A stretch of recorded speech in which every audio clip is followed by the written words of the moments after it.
2 ತಂಡಗಳ ರಚನೆ ಆಗಿದೆ, ಅ ತಂಡ ಮತ್ತು ಬ ತಂಡ.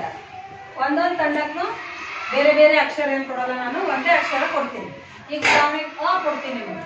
ಆ ಅಲಿಂತ ನೀವೇನು ಮಾಡಬೇಕು, ಒಂದು ಪದ ರಚನೆ ಮಾಡಬೇಕು. ಆ ಕೊನೆಯ ಅಕ್ಷರ ಅಂದರೆ ಆ ಪದದ ಕೊನೆಯ ಅಕ್ಷರದಿಂದ ಏನು ಮಾಡಬೇಕು, ಇನ್ನೊಂದು ಹೊಸ ಪದನ ರಚನೆ ಮಾಡಬೇಕು. ಈಗ ಕೆಳಗ್ಲಿಂತ ಏಣಿ ಅಂದ್ರೆ ಹತ್ತೋದು, ಕೆಳಗ್ಲಿಂತ ಸ್ಟಾರ್ಟ್ ಮಾಡಬೇಕು. ನಾನು ನಿಮಗೆ ಕೊಡುವ ಅಕ್ಷರ ಅ. Time start.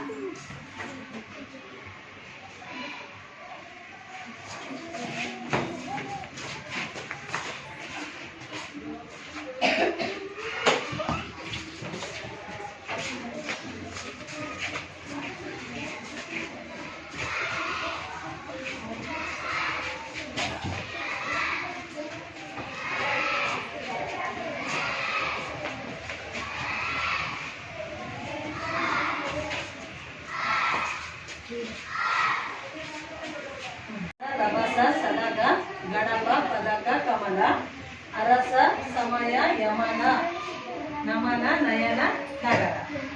ಇಲ್ಲಿ ವಿಜೇತ ತಂಡ ಯಾವುದು ಅಂದ್ರೆ ಅ ತಂಡ. ಕ್ಲಾಪ್ಸ್.